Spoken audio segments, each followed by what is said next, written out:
تیرا کلام رہے گا قائم پہاڑ جب نہ رہے خدایا، تیرے منہ کی ایک بات بھی ٹلے گی نہ چاہے کچھ بھی۔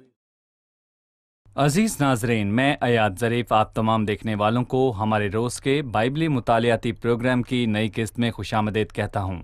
ابھی ہم نہمیہ کی کتاب کا مطالعہ کر رہے ہیں جو کہ عہد قدیم کی تاریخی کتب میں سے ایک ہے، اور آج ہم اس کتاب کے 8ویں باب کا مطالعہ کریں گے، اور مجھے یقین ہے کہ آپ نے پچھلے ابواب سے بہت کچھ سیکھا ہوگا، اور اگر آپ ہماری پچھلی ایک ساتھ دیکھنا چاہتے ہیں تو ہماری ویب سائٹ وزٹ کیجیے biblimutaliah.com۔ آپ کو وہاں تمام ویڈیو ایک ساتھ اور تحریری مطالعے بھی میسر ہوں گے۔ پروگرام کا آغاز کرنے سے پہلے میں خدا کے خادمین کا خیر مقدم کروں گا۔ بھائی اسحاق خوش آمدید، بہت شکریہ۔ بھائی نہمیہ خوش آمدید، شکریہ اور بھائی۔ اسٹوڈیو میں موجود دیگر مہمانوں کو بھی خوش آمدید۔ بھائی میں چاہتا ہوں کہ آپ 8ویں باب سے پہلے ہمیں 7ویں باب کا ایک مختصر خلاصہ پیش کریں۔ ہم نے پچھلے باب میں دیکھا کہ شہر پناہ مکمل ہو گئی اور نہمیہ نے خادموں کو ان کی جگہ مقرر کیا۔ اس نے دربانوں کو مقرر کیا کہ وہ لوگوں کے آنے جانے پر نظر رکھیں، اور وہ جو داخل ہوتے ہیں انہیں اپنا نسب نامہ ثابت کرنا پڑتا۔ یقیناً شہر کو دشمنوں سے خطرہ تھا جو کسی بھی وقت اس پر قبضہ کر کے اسے تباہ کر سکتے تھے، اور دربانوں کے بعد گانے والے آتے ہیں تاکہ خدا کی حمد و ثنا میں گا کر رہنمائی کریں۔ خوشی اور گانے والے دربانوں کے بعد آتے ہیں تاکہ ان سے پہلے اس کے بعد آتے ہیں لاوی، اپنی ان خدمات کے ساتھ جن کا تعلق ہیکل سے ہے، عبادت خدا ان کا گھر جو ان خدمات سے متعلق ہے۔ جیسا کہ ہم نے احبار کی کتاب میں دیکھا، کہاتیوں اور مواریوں کی خدمات وغیرہ وغیرہ، ہم نے اسی 7ویں باب میں دیکھا ان اسیری سے واپس لوٹنے والوں کی فہرست اور ان کا نسب نامہ دیکھا، اور ہم نے ان لوگوں کو دیکھا جنہوں نے اپنے نسب نامے کو ثابت کیا۔ چاہے ان کے آباء و اجداد بہت سال اسیری میں رہے، تب بھی انہوں نے اپنے نسب نامے کو ثابت کیا۔ وہ جنہوں نے اپنے نسب نامے کو ثابت نہیں کیا وہ کہانت میں داخل ہو پائے، انہیں کہانت سے خارج کر دیا گیا۔ اور ہم نے اس کہانی میں ایک اہم روحانی سبق سیکھا ہے کہ ہر شخص کو خدا کے ساتھ اپنے روحانی تعلق کو ثابت کرنے کے لائق ہونا چاہیے کہ وہ خدا کے گھرانہ سے ہے، اور ہم کہہ سکتے ہیں کہ کام کا سلسلہ جاری رہا تھا۔ صحیح بھائی نہمیہ، میں 8ویں باب کی چند آیات پڑھوں گا اور پھر آپ سے سوال پوچھوں گا۔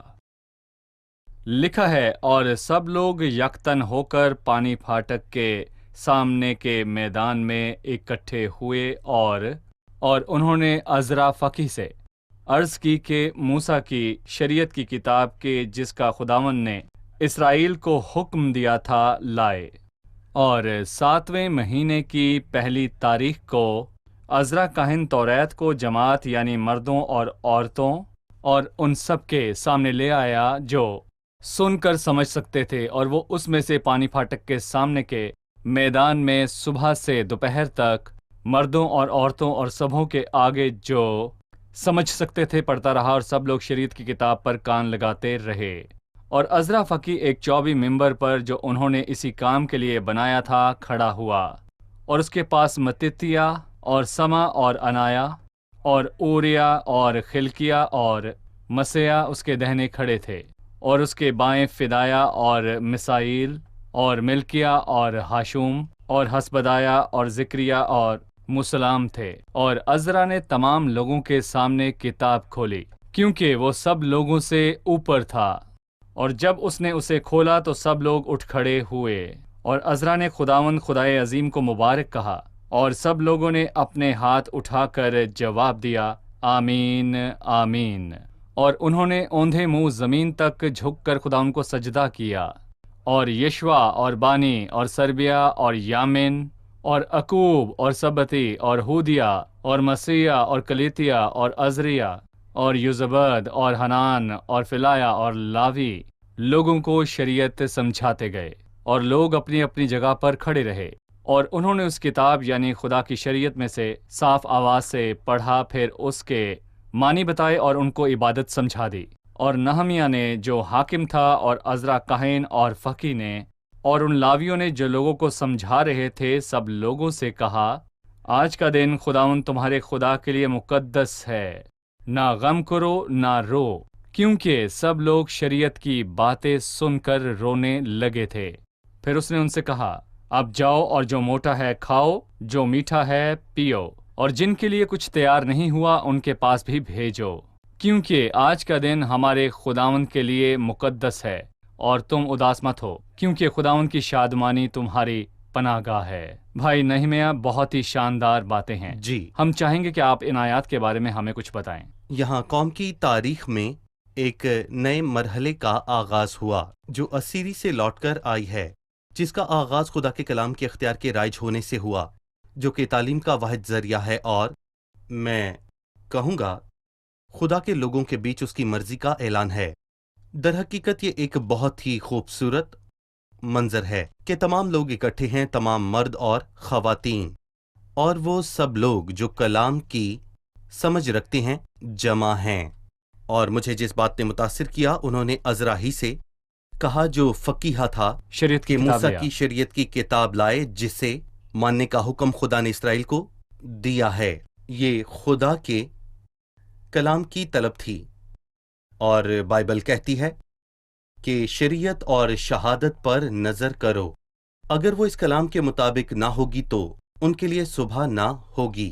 روحانی دینداری کی بنیاد کیا ہے؟ بائبل کی طرف لوٹ کر آنا۔ بائبل کی طرف لوٹ کر آنا، اور بس بائبل کو تعلیم کا ذریعہ اور زندگی کا قانون بنایا جائے، ساری بائبل کو، صرف بائبل کو۔ فقط بائبل، بنا کچھ گھٹائے یا بنا کچھ بڑھائے۔ اور پھر ایک خوبصورت منظر ہے جو ہم اپنی کلیسیاؤں میں دیکھنے کی تڑپ رکھتے ہیں کہ تمام لوگ، مرد اور خواتین، لڑکے اور لڑکیاں، جہاں تک جس کی سمجھ تھی، ہو سکتا ہے کہ عزرا نے بچوں کے لیے بھی کوئی نہ کوئی انتظام کیا ہو، کیونکہ میں نہیں جانتا، اور یہاں پر ایسا کچھ نہیں لکھا، لیکن لکھا ہے کہ جو خدا کا کلام سنتے تھے وہ اس کی سمجھ رکھتے تھے۔ اور وہاں ایسے لوگ تھے جنہوں نے سمجھنے میں ان کی مدد کی۔ نہ صرف پڑھنا، بلکہ اس طریقے پر غور کیجئے جس طریقے سے یہ کام کیا گیا ہے۔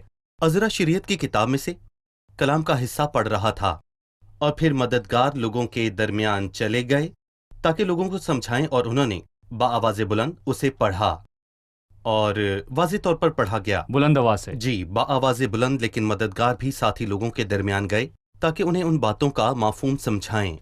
میں چاہتا ہوں کہ کلام کا ایک مطالعہ شاندار منظر ہے۔ عبادات جی، میں بھی اسی طرح کیا جائے، مثلاً ایک حصے کو پڑھا جائے اور پھر تمام لوگ آپس میں بات چیت کریں، اور پھر سب کو سوال و جواب کا موقع دیا جائے تاکہ خدا کے لوگوں کو کلام کی سمجھ آ جائے۔ آمین۔ ان تمام آمین۔ شاندار منظر کی حیرت کن باتوں کے بیچ کتاب کا مرکزی کردار یعنی نہمیہ بھی موجود ہے، لیکن نہمیہ نئے عہد نامے کی زبان میں کہا جائے تو ایک چرواہا یا نگران ہے۔ بھائی آپ کی مراد کلیسیا میں چرواہے یا نگران کے کام سے ہے یا پھر؟ جی، وہ لوگ جو اس خدمت صحیح۔ کو انجام دیتے ضروری ہیں۔ نہیں کہ وہ نہیں، مخصوص مخصوص لوگ لوگ نہیں، بلکہ عزرا ایک فقی تھا جو شریعت کی کتاب کو سمجھتا تھا، سو وہ اسے لے آئے۔ خدمت میں مہارت رکھنا اچھی بات ہے۔ ایسے لوگ ہیں جنہیں خداوند نے کئی طرح کی نعمتوں سے نوازا ہے، لیکن یہ ایک الگ موضوع ہے۔ لیکن عزرا اس معاملے میں سربراہ ہونے کے لیے آیا۔ دوسری بات یہ ہے کہ اس سے نئے عہد نامے کا ایک خوبصورت عکس نظر آتا ہے۔ پالوس رسول نے تیموتھیوس سے کہا جب تک میں نہ آؤں پڑھے اور نصیحت کرنے اور تعلیم دینے کی طرف متوجہ رہے۔ حاضرین کے سامنے بلند بآواز پڑھنا، بلند اور پڑھنا۔ یہ بھی کہ انہوں نے واضح طور پر پڑھا، جیسا کہ ہم نے پیارے بھائی نہمیہ سے سنا کہ انہوں نے اس کا مفہوم سمجھا، کیونکہ کچھ الفاظ مشکل بھی ہو سکتے ہیں، سو لہٰذا انہوں نے پڑھا اور ان الفاظوں کا مطلب بھی سمجھا تھا۔ اور جیسا کہ ہم نے سمجھا کہ ایسے لوگ تھے جنہوں نے ان کی سمجھنے میں مدد کی تھی، اور اس دور میں بھی ضرورت ہے۔ جی صحیح۔ ناظرین، ایک چھوٹے سے وقفے کے بعد دوبارہ حاضر ہو گئے۔ داؤد بادشاہ نے قدیم زمانے میں خدا کے کلام کے متعلق کہا تھا، میں تیری شریعت سے کیسی محبت رکھتا ہوں، مجھے دن بھر اسی کا خیال رہتا ہے۔ تیرے فرمان مجھے میرے دشمنوں سے زیادہ دانش مند بناتے ہیں کیونکہ وہ ہمیشہ میرے ساتھ ہیں۔ میں اپنے سب استادوں سے عقل مند ہوں کیونکہ تیری شہادتوں پر میرا دھیان رہتا ہے۔ میں نے ہر بری راہ سے اپنے قدم روک رکھے ہیں تاکہ تیری شریعت پر عمل کروں۔ میں نے تیرے احکام سے کنارہ نہیں کیا کیونکہ تو نے مجھے تعلیم دی ہے۔ تیری باتیں میرے لیے کیسی شیریں ہیں، وہ میرے منہ کو شہد سے بھی میٹھی معلوم ہوتی ہیں۔ تیرا کلام میرے قدموں کے لیے چراغ اور میری راہ کے لیے روشنی ہے۔